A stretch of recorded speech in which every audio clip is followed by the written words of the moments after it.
व्याकरण मंथन पाठ 8 काल। काल क्रिया के जिस रूप से उसके करने या होने के समय का बोध हो उसे काल कहते हैं। जैसे मोहन पढ़ रहा है। T20 मैच में भारतीय टीम की कप्तानी महेंद्र सिंह धोनी ने की थी। भारत चंद्रमा पर मानव युक्त रॉकेट भेजेगा। इन तीनों वाक्यों में क्रिया हो रही है, लेकिन सभी क्रियाएं एक ही समय में नहीं हो रही हैं। जैसे पहले वाक्य में क्रिया हो रही है, दूसरे वाक्य में क्रिया हो चुकी है, तीसरे वाक्य में क्रिया होने वाली है। इसके आधार पर क्रिया का काल निश्चित किया जाता है। काल के मुख्य 3 भेद होते हैं: भूतकाल, वर्तमान काल, भविष्यत काल। भूतकाल कथन के समय से पहले हुई क्रिया भूतकाल की क्रिया कहलाती है। जैसे शिमला घूमने गए थे, बच्चे खेलने गए, मैं कल बाजार गई थी। इन सभी में क्रियाएं बीते हुए समय में हो रही हैं, यानी यह भूतकाल की क्रियाएं हैं। भूतकाल के 6 भेद होते हैं।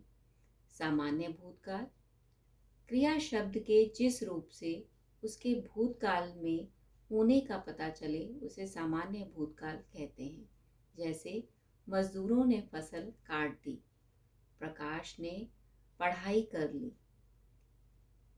अपूर्ण भूतकाल क्रिया शब्द के जिस रूप से यह ज्ञात होता है कि काम भूतकाल में शुरू हो चुका था पर उसकी पूर्णता प्रकट नहीं होती, उसे अपूर्ण भूतकाल कहते हैं। जैसे अध्यापक छात्रों को पढ़ा रहे थे, लता गाना गा रही थी। पूर्ण भूतकाल क्रिया शब्द के जिस रूप से यह ज्ञात हो कि काम समाप्त हुए कुछ समय बीत चुका है, उसे पूर्ण भूतकाल कहते हैं। जैसे फसल पक चुकी थी, माताजी ने पूजा कर ली थी। आसन भूतकाल क्रिया शब्द के जिस रूप से उसके भूतकाल में शुरू होने तथा अभी समाप्त होने का पता चलता है, उसे आसन भूतकाल कहते हैं। आसन का अर्थ है निकट, अर्थात क्रिया अभी निकट समय में ही समाप्त हुई है। प्रिया तुरंत घर से निकल गई, मजदूर अभी अभी आया है। संदिग्ध भूतकाल क्रिया शब्द के जिस रूप से उसके भूतकाल में करने या होने में संदेह प्रकट होता है, उसे संदिग्ध भूतकाल कहते हैं।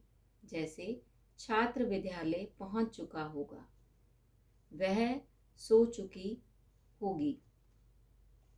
हेतु हेतुम्द भूतकाल क्रिया शब्द के जिस रूप से यह जाना जा सके कि कार्य भूतकाल में हो सकता था पर अन्य कार्य के कारण ना हो सका, इसे हेतु हेतुम्द भूतकाल कहते हैं। जैसे यदि वर्षा होती तो फसल अच्छी होती, यदि वह पढ़ता तो पास हो जाता। वर्तमान काल कथन के समय क्रिया का होना या करना वर्तमान काल कहलाता है। जैसे शिक्षिका बच्चों को हिंदी पढ़ाती हैं, मैं बाजार जा रहा हूँ, चिड़िया दाने चुग रही है। इन सभी वाक्यों में क्रिया वर्तमान समय में हो रही है। वर्तमान काल के 3 भेद हैं: सामान्य वर्तमान, अपूर्ण वर्तमान काल, संदिग्ध वर्तमान काल। सामान्य वर्तमान काल क्रिया शब्द के जिस रूप से उसका वर्तमान काल में होने का पता चले उसे सामान्य वर्तमान काल कहते हैं। जैसे प्रदीप विद्यालय जाता है, रश्मि नृत्य करती है। अपूर्ण वर्तमान काल क्रिया के जिस रूप से उसके वर्तमान काल में होते रहने का पता चले उसे अपूर्ण वर्तमान काल कहते हैं। जैसे बाहर तेज वर्षा हो रही है, लड़कियां रस्सी कूद रही हैं। इसमें क्रिया अभी चल रही है वर्तमान समय में।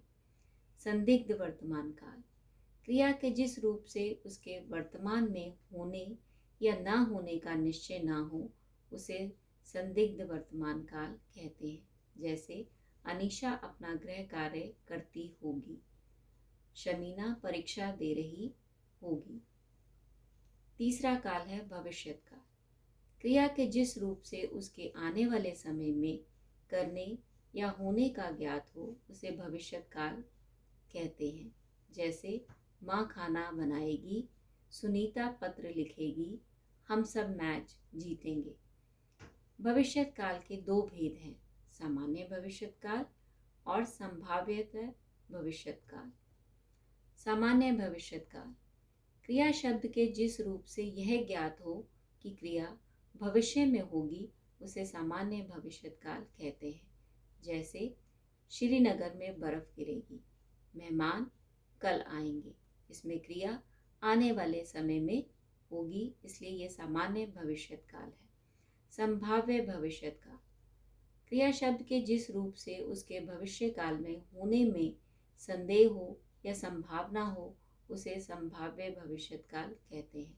जैसे यदि वर्षा होगी तो फसल अच्छी होगी, यदि परिश्रम करते रहोगे तो पास हो जाओगी। इन सब में संभावना है कि परिश्रम करने पर पास होंगे और यदि वर्षा होगी तो फसल भी अच्छी होगी। आइए अब अध्ययन सूत्र देखते हैं। क्रिया के जिस रूप से उसके करने या होने के समय का बोध हो उसे काल कहते हैं। काल के तीन भेद होते हैं, भूतकाल, वर्तमान काल और भविष्यत काल। क्रिया के जिस रूप से उसके बीते हुए समय में पूर्ण होने का बोध हो उसे भूतकाल की क्रिया कहते हैं।